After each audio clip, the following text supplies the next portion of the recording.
السلام عليكم ورحمة الله وبركاته. وحديث كي لهذا كتاب 40 كأيوناك إن شاء الله تعالى كتب دونا عن أبي عبد الله نعمان بن بشير وحلقوري أصحابي جليل كأه رضي الله عنهما سقي أبيه بإلهي تبارك وتعالى رالها كأهاضه قال وحولي سمعت وحن مقلي رسول الله رسولك إلهي صلى الله عليه وسلم نحرسي نبتقل يكركي ساهاته يقول سقوله إن الحلال حلاش بين وامد عدانا وإن الحرام حرامتنا بين ويعدها وبينهما وحكدهايا أمور مشتبهات حوغا السؤال كان شايا كدهايا حلاشة حرامتا لا يعلمهن ما كثير من الناس إن بدنا ضدك كمدنا أرنتاس كما براروكسنا أيو النبي يدي عليه الصلاة والسلام فمن اتقى الشبهات قفكي أرمها حتى بكعب صدى كبد باذا فقد استبرأ لدينه دينتي سوى أبد بادي وعرضه ردي سي شرفتي سنوى أبد بادي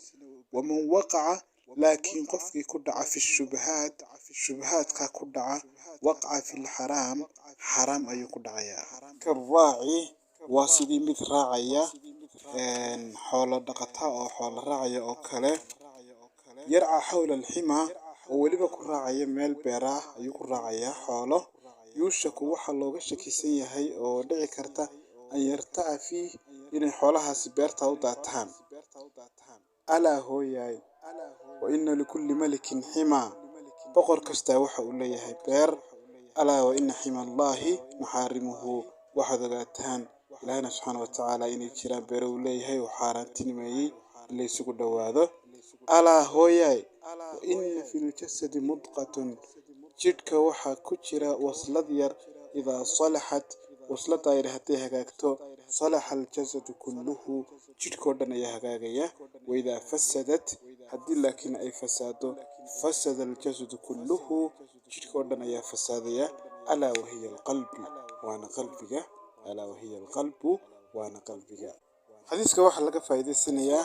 xaraanta iyo xalaashu inay soo ekaan karaan laakiin loo baahan yahay qofku inuu kala fiirsado shaygu cunayo shaygu isticmaalayo shaygu ku soconayo inuu xalaal yahay inuu xaraam yahay waa inuu iska hubiyo waa inuu ogaado